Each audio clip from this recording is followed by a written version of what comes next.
Hello my dear student and my dear friend, मेरे इस YouTube channel में आप सभी लोगों का स्वागत है। मैं आप लोगों को इस समय बीए थर्ड सेमेस्टर से राजनीति विज्ञान विषय बता रहा हूं। राजनीति विज्ञान में जो आप लोगों का पेपर है वह पेपर है political process in India.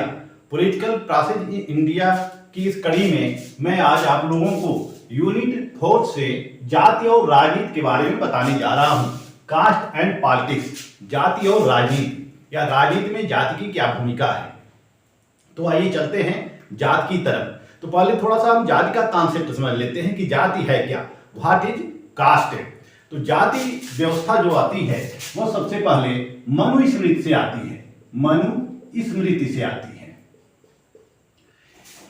Manusmriti में इन 4 वर्णों का उल्लेख मिलता है और 4 वर्णों की उत्पत्ति जो की जाती है वह ब्रह्मा जी के। ब्रह्मा ने अपने मुख से ब्राह्मणों की उत्पत्ति की और अपने भुजा से क्षत्रियों की उत्पत्ति की और अपने उदर से वैश्य की उत्पत्ति की और अपने जांग से उन्होंने शूद्र को जन्म दिया। तो ब्रह्मा जी ने इस सृष्टि को चलाने के लिए, संसार को चलाने के लिए 4 वर्णों की उत्पत्ति की। यानी कि जो ज्ञानी व्यक्तित्व होता था, जो ज्ञानी व्यक्ति है या ज्ञानी व्यक्ति होता था, उनको ब्राह्मण वर्ग की श्रेणी में रखा गया। ब्राह्मण वर्ग या इसको हम वर्ण कहते हैं, वर्ण, ब्राह्मण वर्ग की श्रेणी में रखा गया। ब्राह्मण वर्ग का कार्य जो था वह वेदों का अध्ययन करना, पूजा पाठ करना, यज्ञ कराना, इसके अलावा अनेक प्रकार के संस्कार को संपादित करना। क्षत्रियों का कार्य था रक्षा करना, देश की सुरक्षा करने का कार्य, समाज की सुरक्षा करने का कार्य, शासन संचालन करने का कार्य यह क्षत्रियों को सौंपा गया। वैश्य का कार्य था उत्पादन संबंधी, यानी कि जितने भी उत्पादन संबंधी कार्य थे, कृषि संबंधी कार्य थे और इसके अलावा जितने भी उत्पादन संबंधी कार्य थे, वह जो भी उत्पादन संबंधी कार्य करते थे उनको वैश्य की श्रेणी में रखा गया। यानी कि वैश्य जो थे वो उत्पादन की श्रेणी में रखे गए। शूद्र जो था यह सबसे निचले स्तर पे था और शूद्रों को तीनों वर्णों की सेवा का कार्य सौंपा गया कि ये जो शूद्र वर्ण है यह तीनों लोगों की सेवा करेगा। यानी कि वैश्य की और क्षत्रिय की और ब्राह्मण की, तीनों वर्णों की सेवा करेगा। तो जो शुरू में यानी कि मनुस्मृति में जो उल्लेख मिलता है वह 4 वर्णों का उल्लेख मिलता है। और यह 4 वर्ण जो है यह सामाजिक व्यवस्था के 4 स्तंभ हैं। बिना किसी एक स्तंभ के कोई भी कार्य संपादित नहीं हो सकता है। तो इस तरह से मनुस्मृति में हम 4 वर्ण को देख सकते हैं और ये चारों वर्णों का अलग अलग कार्य था। हम अगर यूनानी सभ्यता में जाते हैं तो यूनान में हम प्लेटो के वर्ण व्यवस्था को देख सकते हैं। प्लेटो ने समाज की त्रिवर्गीय संरचना प्रस्तुत की, जिसमें कि शासक वर्ग, सैनिक वर्ग और उत्पादक वर्ग। शासक वर्ग यानी जिनमें विवेक की प्रधानता होगी वह शासक वर्ग में होगा, जिनमें साहस की प्रधानता होगी वह सैनिक वर्ग में होगा और जिनमें उत्पादन की प्रधानता होगी वह उत्पादक वर्ग में होगा। तो यूनान की व्यवस्था में हम भी देख सकते हैं कि 3 वर्ण थे, समाहित थे, जैसा कि प्लेटो ने विचार दिया अपना। तो हमारे मनुस्मृति में 4 वर्ण थे, लेकिन उत्तर वैदिक काल तक आते आते यह जो था, इनका जो कार्य था, इनका जो कर्म था, यानी कि जो वर्ण व्यवस्था थी कर्म पर आधारित थी, यह किसी जाति पर आधारित नहीं थी, यह कर्म पर आधारित थी। लेकिन बाद में आकर उत्तर वैदिक काल तक आते आते इनका स्वरूप बिगड़ता चला गया और यह इनका आधार वंशानुगत हो गया। और इस तरह से हमारे समाज में यह 4 स्तरीय वर्ग मिलता है या वर्ण मिलता है, यानी कि 4 रूप मिलता है वर्णों के 4। यह वर्णाश्रम था, यानी कि वर्ण आधारित व्यवस्था थी, वर्ण आधारित व्यवस्था। लेकिन बाद में इनके रूपों में भ्रंश हो गया, विसंगति आ गई और यही जो कालांतर में यही जाति प्रथा का रूप धारण कर लेती हैं।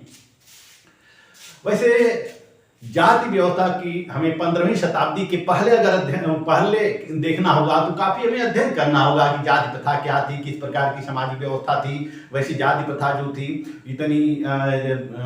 इतने बिगड़े स्वरूप में नहीं थी जितने बिगड़े स्वरूप में 15वीं शताब्दी के बाद या मुगल शासन की स्थापना के बाद हमें देखने को मिलती है।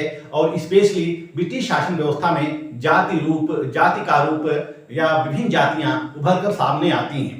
ब्रिटिश शासन व्यवस्था में विभिन्न जातियों का स्वरूप उभर कर सामने आता है। जो जाति है यह अंग्रेजी शब्द के कास्ट से बना हुआ है और कास्ट जो है यह पुर्तगाली शब्द के कास्टा से बना हुआ है। पुर्तगाली शब्द के कास्टा से बना हुआ है जिसका अर्थ होता है नस्ल या जाति। कास्टा का अर्थ होता है नस्ल या जाति, यानी कि नस्ल या जाति। 1563 ईस्वी में ग्रेसियो डी ओरेटा ने, यह पुर्तगाली था। और ये जो कास्टा शब्द है यह भी पुर्तगाली शब्द है। कास्टा शब्द भी क्या है, यह पुर्तगाल से आया है, पुर्तगाली शब्द है। तो 1563 ईस्वी में ग्रेसियो डी ओरेटा ने इस जाति शब्द का प्रयोग किया, यानी कि कास्ट शब्द का प्रयोग किया। सबसे पहले किसने किया था? ग्रेसियो डी ओरेटा ने जाति शब्द का प्रयोग किया और इसने कहा था कि कोई भी व्यक्ति अपने पिता के व्यवसाय को नहीं छोड़ता है, कोई भी व्यक्ति अपने पिता के व्यवसाय को नहीं छोड़ता है। अतः जो जाति है वो व्यवसाय आधारित है। जाति व्यवस्था जो है वह व्यवसाय आधारित होती है। यह जाति जो होता है एक सामाजिक समूह के रूप में होता है। सामाजिक समूह, यह एक ऐसा सामाजिक समूह होता है जिनकी संस्कृतियां एक होती हैं, इनकी संस्कृति एक होती है, इनके कर्म एक होते हैं, इनके संस्कार एक होते हैं, इनके संस्कार भी एक होते हैं और यह रक्त संबंध से एक दूसरे से जुड़े होते हैं, रक्त संबंध से एक दूसरे से जुड़े होते हैं। यह जात की विशेषता है, यह जात की विशेषता है कि उनकी संस्कृतियां एक होती है, उनके कर्म एक होते हैं, उनकी सभ्यता एक होती है और उनके संस्कार भी एक होते हैं, वह एक दूसरे से रक्त संबंध से जुड़े होते हैं।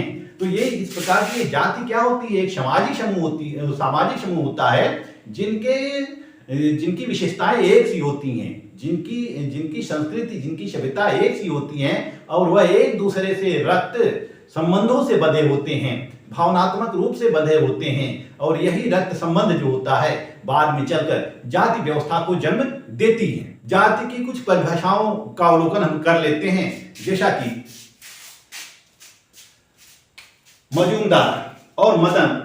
मजूमदार जाति की परिभाषा मजूमदार और मदन के द्वारा दी गई है। मजूमदार कहते हैं कि जाति एक बंद वर्ग है। मजूमदार क्या कहते हैं कि जाति एक बंद वर्ग है। वहीं कुले कहते हैं, कुले का कहना है, कुले महोदय कहते हैं कि जब एक वर्ग पूर्णतया वंशानुक्रम पर आधारित होता है तब हम इसे जाति कहते हैं। हावेल महोदय का कहना है, हावेल महोदय का कहना है कि अंतर्विवाह और वंशानुक्रम द्वारा प्रदत्त पद की सहायता से सामाजिक वर्गों को जमा देना ही जाति है। हावेल क्या कहते हैं कि अंतर्विवाह और वंशानुक्रम द्वारा प्रदत्त पद की सहायता से सामाजिक वर्गों को जमा देना ही जाति है। वहीं मैकाइवर और पेज, मैकाइवर एवं पेज, मैकाइवर और पेज कहते हैं कि जब स्थिति पूर्ण रूप से पूर्व निश्चित हो ताकि मनुष्य बगैर किसी परिवर्तन की आशा के अपना भाग लेकर उत्पन्न होते हैं तब वर्ग जाति का रूप ले लेता है। यानी कि जब स्थिति पूर्ण रूप से पूर्व निश्चित हो, स्थिति जो होती है लोगों की स्थिति पूर्ण रूप से पूर्व निश्चित होती है और मनुष्य बिना किसी परिवर्तन की आशा के अपना भाग लेकर उत्पन्न होते हैं तब वर्ग जाति का रूप ले लेती है। यानी कि जो जाति होती है यह जन्म आधारित होती है। जन्म आधारित कुछ ऐसी विशेषताएं होती हैं जिनको अलग नहीं किया जा सकता है, जन्म आधारित कुछ ऐसी विशेषताएं होती हैं जिनको अलग नहीं किया जा सकता है। और इस तरह से हमारे समाज में जातियों का जन्म होता है, जिनकी भाषा एक होती है, जिनकी संस्कृति एक होती है, जिनकी सभ्यता एक होती है, जिनके संस्कार एक होते हैं, जिनकी विशेषताएं एक होती हैं, खान पान वेशभूषा रहन सहन सब एक जैसे होते हैं। तो जो एक जैसे जिस सामाजिक समूह में ये सारी विशेषताएं समान मिलती हैं वह एक जाति के लोग हो सकते हैं। भिन्न भिन्न जाति के लोगों का व्यवसाय भिन्न भिन्न हो सकता है, भिन्न भिन्न जाति के लोगों की संस्कृति अलग अलग हो सकती है, भिन्न भिन्न जाति लोगों की जो रक्त संबंध होता है वह अलग अलग हो सकता है। इस तरह से जाति में हम विषमताएं देखते हैं, जातिगत विषमताएं देखने को मिलती हैं कि प्रत्येक जाति के अपने संस्कार होते हैं, अपने नियम होते हैं, अपने खान पान वेशभूषा इत्यादि सब अलग अलग होते हैं। तो इस तरह से जाति व्यवस्था की जो संरचना होती है वह समाज में जन्म ले लेती है, जातिगत संरचना जन्म लेती है। सबके विचार अलग हो जाते हैं, संस्कृति अलग हो जाती है, भाषा अलग हो जाती है। तो इस तरह से हम देखते हैं कि जितने भी विद्वानों ने परिभाषा दी है, मजूमदार और मदन ने, कुले ने, हावेल ने, मैकाइवर और पेज ने, सबकी परिभाषा एक ही बिंदु पर जाकर टिकती है। वह बिंदु क्या है? रक्त आधारित है, रक्त संबंध आधारित। वह बिंदु क्या है? रक्त संबंध आधारित और जन्म आधारित, यानी कि जो जिस कुल में जन्म लेता है वह उसी जाति का जाना जाता है। आइए हम जब भारत में रहने वाली कुछ जातियों के ऊपर प्रकाश डालते हैं कि भारत में कौन कौन सी जातियां निवास करती हैं। भारत में कौन कौन सी जातियां निवास करती हैं? भारत में जातियां, भारत में जो जातियां हैं मुख्यतः हम 4 वर्गों में विभाजित करते हैं। पहला वर्ग जो है सामान्य जाति, सामान्य जाति। दूसरा वर्ग है पिछड़ी जाति, पिछड़ी जाति। तीसरा वर्ग जो है वह है अनुसूचित जाति, अनुसूचित जाति। और चौथा जो वर्ग है वह अनुसूचित जनजाति है, जाति। यानी कि इसको हम जनरल कहते हैं, इसको ओबीसी कहते हैं, इसको एससी कहते हैं, इसको एसटी कहते हैं। तो ये 4 जातियां हमारे भारत में दिखाई देती हैं, पूरे भारत में। सभी जातियों को, जातियां तो बहुत हैं, हजारों जातियां हैं, लेकिन सभी जातियों को मिलाकर हम उनको 4 भागों में वर्गीकृत करते हैं। उनका वर्गीकरण 4 भागों में किया गया है। सामान्य जाति, भारत में सामान्य जातियों की जो संख्या है, जैसा कि 2022 की जो कास्ट लिस्ट है, 2022 की जो कास्ट लिस्ट बनाई गई है, कास्ट लिस्ट बनाई गई है, इसके अनुसार जो सामान्य जातियों की संख्या है वो कुल मिलाकर 9 जाति हैं। 9 जातियां जो होती हैं वो सामान्य जातियों, वह 9 जातियां जो है सामान्य श्रेणी में आती हैं। पिछड़ी जातियों की संख्या सबसे ज्यादा है, पिछड़ी जातियों की संख्या सबसे ज्यादा है। पिछड़ी जातियों की संख्या पूरे भारत में लगभग 166 है। वहीं अनुसूचित जातियों की संख्या करीब 75 निर्धारित की गई है, 75 निर्धारित की गई है। वहीं अनुसूचित जनजातियों की संख्या करीब 6 निर्धारित की गई है। यह उत्तर प्रदेश में, यूपी में 6 निर्धारित की गई है। तो इस तरह से हम देखते हैं कि ये भारत में विभिन्न जातियों को हम 4 श्रेणियों में बांट सकते हैं: सामान्य जाति, पिछड़ी जाति, अनुसूचित जाति और अनुसूचित जनजाति। अब आइए हम देखते हैं कि भारतीय राजनीति में जात की क्या भूमिका रही, या फिर भारत में जातिगत राजनीति की शुरुआत कैसे होती है। भारत में जो जाति की राजनीति की शुरुआत होती है वह व्यवस्थित रूप से, क्रमबद्ध रूप से सबसे पहले B.R. अम्बेडकर के द्वारा शुरू किया जाता है। B.R. अम्बेडकर के द्वारा शुरू किया जाता है। इसके बाद पेरियार होते हैं, पेरियार, ज्योतिबा फुले,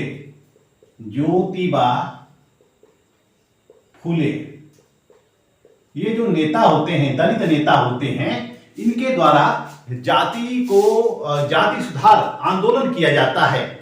यह ब्रिटिश सरकार ने जो 1882 की राष्ट्रीय शिक्षा नीति लाई थी, 1882 की राष्ट्रीय शिक्षा नीति ब्रिटिश सरकार के द्वारा लाई गई थी। राष्ट्रीय शिक्षा नीति 1882 का, इसमें विभिन्न जातियों को प्रतिनिधित्व दिया गया था। विभिन्न जातियों के लिए बात कही गई थी, यानी कि जो एससी जो दलित वर्ग था, जो हरिजन वर्ग था, उनके लिए इसमें कुछ प्रावधान किए गए थे। और पेरियार ने, ज्योतिबा फुले ने इस 1882 की राष्ट्रीय शिक्षा नीति का समर्थन किया था, इसका समर्थन किया था। ब्रिटिश सरकार द्वारा जो लाया गया था 1882 की का राष्ट्रीय शिक्षा नीति, इसका समर्थन इनके द्वारा किया गया था। 1873 में, वहीं 1873 में ज्योतिबा फुले ने, 1873 में ज्योतिबा फुले ने सत्य शोधक समाज की स्थापना की। सत्य शोधक समाज की स्थापना की। कौन किया? ज्योतिबा फुले। ज्योतिबा फुले के द्वारा सत्य शोधक समाज की स्थापना की गई थी और इसका उद्देश्य था सामाजिक अन्याय का विरोध करना। इसका उद्देश्य क्या था? सामाजिक अन्याय की विरोध करना, यानी कि समाज में जो विषमता व्याप्त है, समाज में जो विषमता व्याप्त है, उस विषमता के विरुद्ध आवाज उठाना। जो अन्याय व्याप्त है, यानी कि ऊंची और नीची जात के बीच जो अन्याय है, उन अन्याय को खत्म करना, उस अन्याय को समाप्त करना। वहीं 1925 में पेरियार ने, पेरियार जी स्वामी, इनका पूरा नाम क्या होता है पेरियार का? ईवी नायकर रामास्वामी। ईवी नायकर रामास्वामी ने तमिलनाडु में स्वाभिमान आंदोलन शुरू किया। इन्होंने क्या किया? स्वाभिमान आंदोलन शुरू किया। स्वाभिमान आंदोलन शुरू किया। किसके लिए? स्वाभिमान आंदोलन। ये तमिलनाडु में शुरू किया इन्होंने, तमिलनाडु में शुरू किया, क्योंकि तमिलनाडु में उच्च वर्ग जो थे वह काफी पूंजीपति थे, लेकिन जो निम्न वर्ग था, यानी कि जो निम्न जातियां थी, वह शोषित थी, पीड़ित थी, दबी हुई थी। तो उनका उत्थान करने के लिए पेरियार ने, यानी कि ईवी नायकर रामास्वामी ने एक स्वाभिमान आंदोलन प्रारंभ किया तमिलनाडु में, और उन्होंने ब्राह्मणवाद का विरोध किया। इनका मूल उद्देश्य क्या था कि तमिलनाडु में जितने भी ब्राह्मण वर्ग हैं, उनका विरोध करना, ब्राह्मणों का विरोध करना, इनकी सभ्यता का विरोध करना, इनकी संस्कृति का विरोध करना, और जो नीची जात के लोग हैं उनको ब्राह्मणों के समकक्ष लाकर खड़ा करना। फिर 1927 में अंबेडकर ने महाराष्ट्र के महाड़ गांव में अस्पृश्यों को कुएं के पानी पीने के लिए आंदोलन किया। कुओं के पानी के लिए आंदोलन किया, क्योंकि जो महाड़ में जो अस्पृश्य वर्ग होता था, उनको कुएं के पानी को पीने नहीं दिया जाता था, या वहां पर कोई उच्च वर्ग का व्यक्ति रहता था, उच्च जाति का व्यक्ति रहता था, वह उनको कुएं से पानी निकाल कर देता था, यानी कि उनको खुद कुएं से पानी लेने नहीं दिया जाता था। तो B.R. अम्बेडकर ने कुओं का पानी पीने के लिए महाड़ में आंदोलन चलाया, अस्पृश्यों के समर्थन में, दलितों के समर्थन में, और बहिष्कृत हितकारी सभा की स्थापना की। बहिष्कृत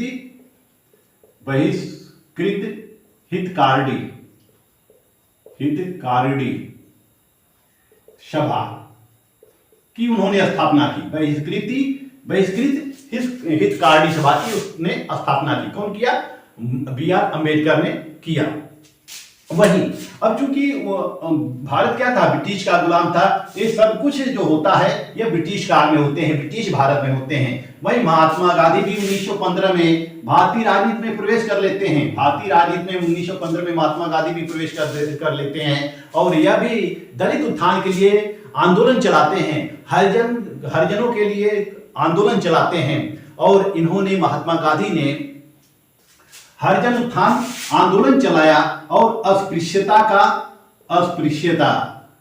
को समाप्त करने के लिए महात्मा गांधी ने खुद ऐसे कार्य किए और ऐसे उन्होंने आंदोलन चलाए। महात्मा गांधी खुद तृतीय श्रेणी में यात्रा करते थे, जहां पर केवल अस्पृश्य लोग ही करते थे। ऐसे में महात्मा गांधी के द्वारा भी आंदोलन चलाया गया, हरिजन उत्थान आंदोलन चलाया गया, हरिजनों को समकक्ष लाने के लिए आंदोलन चलाया गया। अब आते हैं 1932 में। 1932 में B.R. अम्बेडकर क्या करते हैं कि वह दलितों के लिए, वह अस्पृश्य जातियों के लिए पृथक निर्वाचन की मांग करते हैं। यह पृथक निर्वाचन की मांग करते हैं, निर्वाचन की मांग करते हैं। दलितों के लिए, किसके लिए? दलितों के लिए पृथक निर्वाचन की मांग करते हैं। गांधी जी इसके पक्ष में नहीं होते हैं, लेकिन रंजे मैकडोनाल्ड के द्वारा 1932 में पूना पैक्ट लाया जाता है। 1932 में एक पूना पैक्ट होता है महात्मा गांधी और बी.आर. अम्बेडकर के बीच। यह पूना पैक्ट होता है और इस पूना पैक्ट में महात्मा गांधी और अम्बेडकर के बीच सहमति बनती है। अम्बेडकर और महात्मा गांधी के बीच सहमति बनती है और महात्मा गांधी समर्थन करते हैं कि जो अस्पृश्य जातियां हैं इनको सामान्य हिंदू वर्ग में ही रखा जाएगा। अस्पृश्य जातियों को कहाँ रखा जाएगा? सामान्य हिंदू वर्ग में ही रखा जाएगा और सामान्य हिंदू वर्ग में रखकर इनको आरक्षण उसी में दिया जाएगा। सामान्य हिंदू वर्ग में रखा जाएगा अस्पृश्य जातियों को और इसी में इनके लिए आरक्षण का प्रावधान किया जाएगा। अब इस मुद्दे पर महात्मा गांधी अपना समर्थन दे देते हैं और यह सांप्रदायिक पंचायत यानी कि 1932 का पूना पैक्ट संपादित हो जाता है। पूना पैक्ट हो जाता है। अब 1936 में फिर बी.आर. अम्बेडकर के द्वारा इंडिपेंडेंट लेबर पार्टी की स्थापना की जाती है। इंडिपेंडेंट लेबर पार्टी की स्थापना की जाती है। किसके द्वारा? अम्बेडकर के द्वारा। अम्बेडकर के द्वारा स्थापना की जाती है। इंडिपेंडेंट लेबर पार्टी की स्थापना की जाती है। इसका उद्देश्य होता है ब्राह्मणवादी और पूंजीवादी ढांचे का विरोध करना। इस इंडिपेंडेंट पार्टी का उद्देश्य क्या होता है? उद्देश्य ब्राह्मणवादी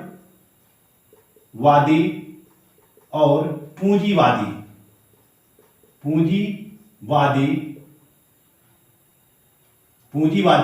व्यवस्था का विरोध करना यानी ढांचा का विरोध करना। ब्राह्मणवादी और पूंजीवादी ढांचा का विरोध करना।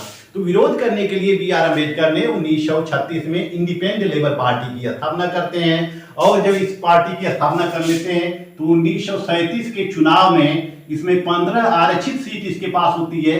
15 आरक्षित सीटों में 11 सीटें ये प्राप्त करती हैं। 11 सीटें प्राप्त करती है 1937 में।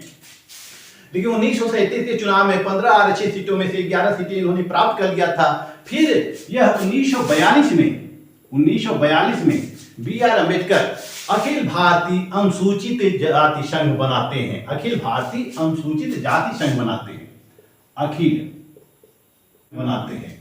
अखिल भारतीय यानी कि AISCF बनाते हैं। 1942 में अखिल भारतीय अनुसूचित जाति संघ बनाते हैं और इसकी स्थापना करते हैं। इसका उद्देश्य होता है दलितों को संगठित करना।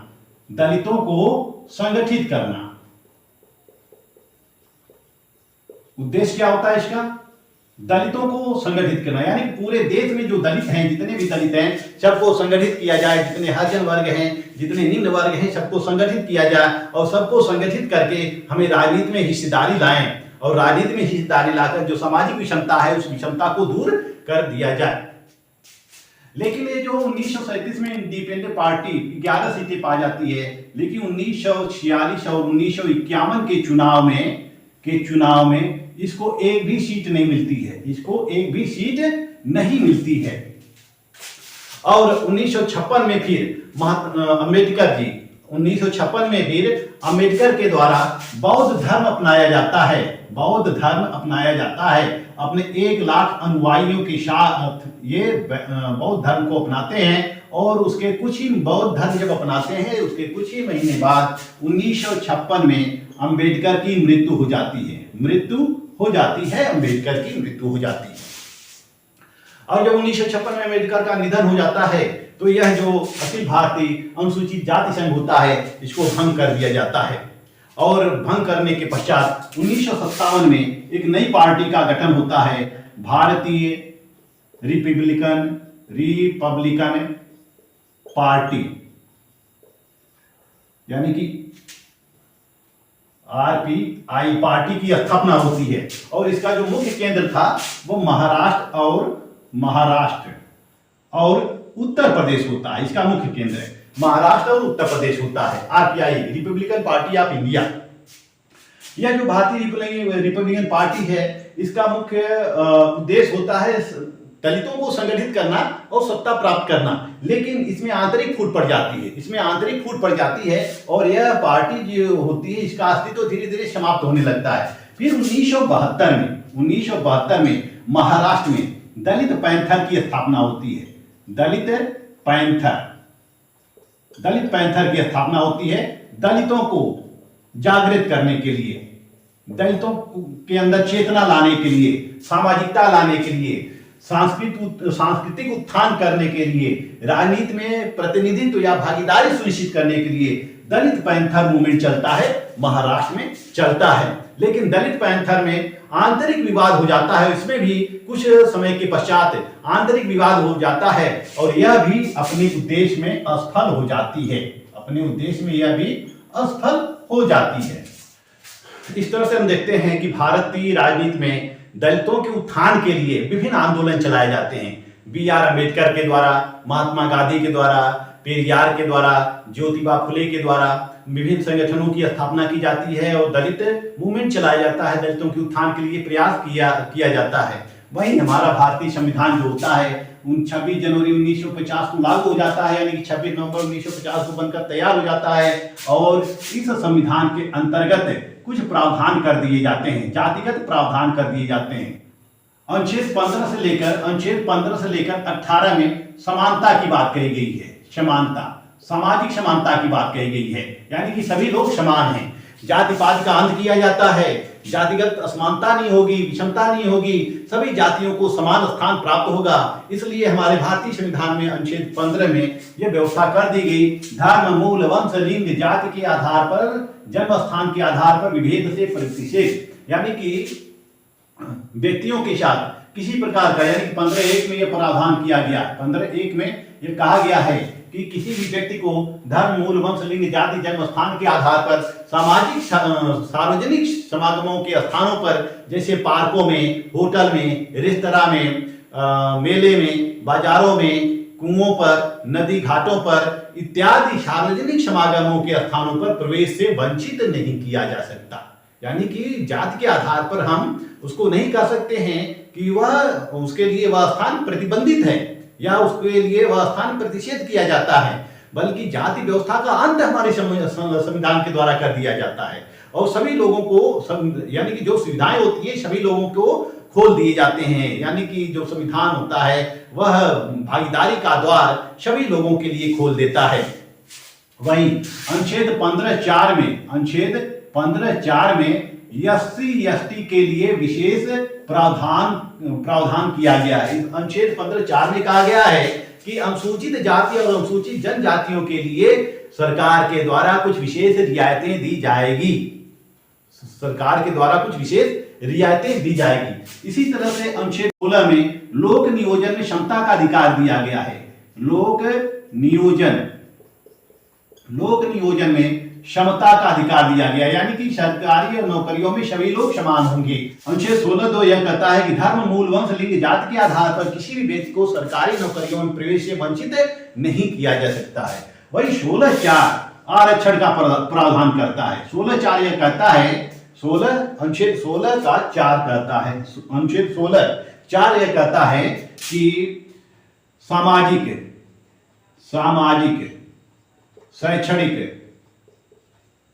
शैक्षणिक, आर्थिक, राजनीतिक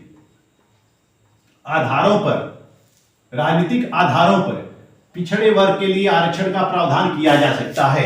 यानी कि यह देखा जा सकता है कि यदि पिछड़े वर्गों का सामाजिक, शैक्षणिक, आर्थिक और राजनीतिक क्षेत्रों में पर्याप्त प्रतिनिधित्व नहीं हो पाया है, तो पर्याप्त प्रतिनिधित्व सुनिश्चित करने के लिए ओबीसी के लिए आरक्षण का प्रावधान किया जा सकता है। वहीं अनुच्छेद 17 के अंतर्गत अस्पृश्यता उन्मूलन किया गया है। अनुच्छेद 17 के अंतर्गत अस्पृश्यता उन्मूलन किया गया है और यह कहा गया है कि अस्पृश्यता का अंत किया जाता है और जिस भी व्यक्ति के विरुद्ध छुआछूत संबंधी या फिर अन्य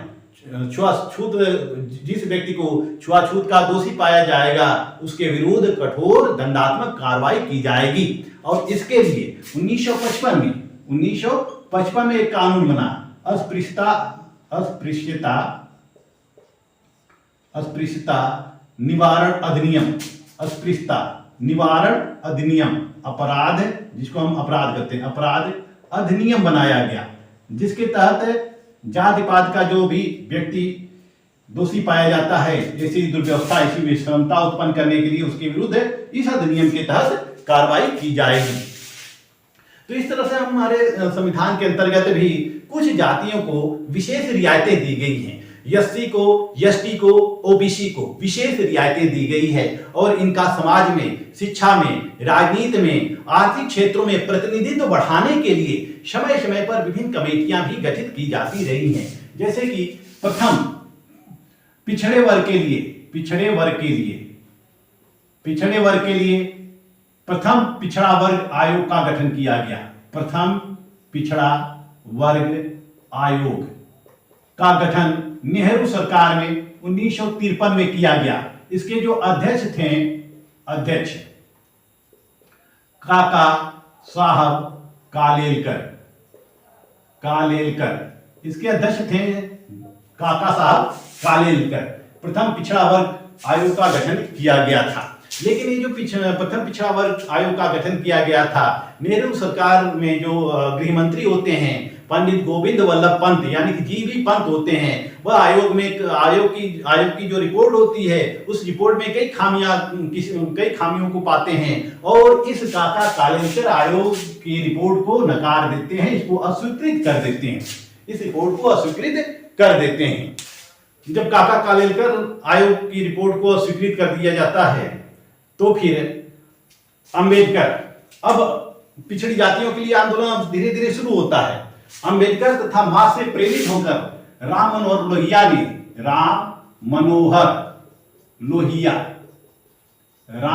लोहिया ये समाजवादी नेता थे, यानी कि समाजवादी पार्टी की नेतृत्व कर रहे थे, समाजवादी पार्टी के नेता थे। और इस सोशलिस्ट पार्टी से इन्होंने अब ओबीसी के लिए सरकारी नौकरियों में 60% आरक्षण की मांग की, 60% आरक्षण की इन्होंने मांग की। यह इनका जो आरक्षण मांगने का जो ये प्रावधान था, यह क्या था, अनुचित था कि सरकारी नौकरियों में ओबीसी के लिए 60% आरक्षण दिया जाए। अब जो नौकरियों में आरक्षण की मांग चली आ रही थी तो सरकार के द्वारा 1977 में जनता पार्टी की सरकार बनती है, जनता पार्टी की सरकार बनती है और मोरारजी देसाई प्रधानमंत्री होते हैं। और 1979 में एक कमेटी का गठन किया जाता है, पिछड़े वर्ग को आरक्षण देने के लिए कमेटी का गठन किया जाता है। वह कमेटी होता है वीपी मंडल के अध्यक्षता में, ये मंडल आयोग जिसको हम कहते हैं, मंडल आयोग का गठन किया जाता है, जिसके अध्यक्ष कौन होते हैं, वीपी मंडल होते हैं, वीपी मंडल इस आयोग के अध्यक्ष होते हैं। और इस तरह से वीपी मंडल जो होते हैं वह सर्वेक्षण करते हैं, पूरे भारत में सर्वेक्षण करते हैं और 3743 जातियों को वह ओबीसी में शामिल करते हैं। 3743 यानी 3743 जातियों को वह ओबीसी में शामिल करते हैं, जो देश के आबादी का करीब 52% हिस्सा थी। यह 52% हिस्सा होती है, हिस्सेदारी इनकी होती है, पूरे देश की आबादी में होती है। और यह 27% आरक्षण देने की वकालत करते हैं, 27% आरक्षण देने की वकालत करते हैं, 27% आरक्षण देने की वकालत करते हैं। और फिर जब 27% आरक्षण देने की वकालत करते हैं, वहीं 1980 में किसकी सरकार आ जाती है, कांग्रेस की सरकार आ जाती है। 1980 में कांग्रेस की सरकार आ जाती है और यह प्रपोजल जो होता है, यह योजना जो होता है, यह सुस्त पड़ जाती है या समाप्त पड़ जाती है या इसको ठंडे बस्ते में डाल दिया जाता है, ठंडे बस्ते में इस मंडल आयोग को डाल दिया जाता है। फिर 1989 में संयुक्त मोर्चा की सरकार होती है और वीपी सिंह प्रधानमंत्री होते हैं, वीपी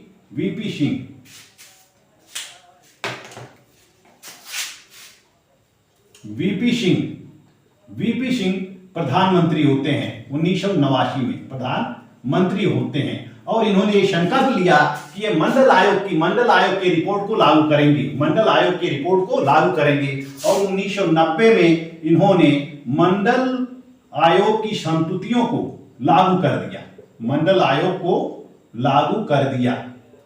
किसके लिए?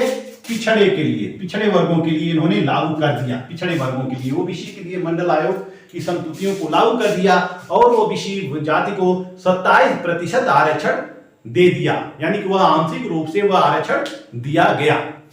जब वीपी सिंह के द्वारा, यानी वीपी सिंह कैबिनेट के द्वारा इस मंडल आयोग को लागू कर दिया जाता है, 1990 में लागू कर दिया जाता है, तो इसके विरोध में सामान्य वर्ग में रोष उत्पन्न हो जाता है, सामान्य वर्ग में रोष उत्पन्न होता है। और सितंबर 1990 में दिल्ली विश्वविद्यालय का एक छात्र, डीडीयू का एक छात्र जो था राजीव गोस्वामी के द्वारा आत्मदाह का प्रयास किया जाता है, आत्मदाह का प्रयास किया जाता है 1990 में, आत्मदाह का प्रयास किया जाता है। और परिणाम यह होता है कि अब जो है यही से पिछड़ा वर्ग की राजनीति में नया मोड़ ले लिया, यानी कि पिछड़े वर्ग के राजनीति में एक नया मोड़ आता है, नया मोड़ आता है, क्योंकि इनके अंदर चैतन्यता नहीं थी, जागरूकता उतनी नहीं थी। लेकिन जब पिछड़े वर्ग ने देखा कि सामान्य जातियों के द्वारा आरक्षण का विरोध किया जा रहा है, तो आरक्षण को मजबूत करने के लिए, मांग को मजबूत करने के लिए उन्होंने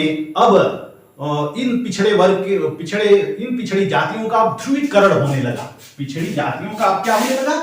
ध्रुवीकरण होने लगा, यानी कि पूरे देश से जो पिछड़ी वर्ग की जातियां थी वह अब संगठित होने लगी, अब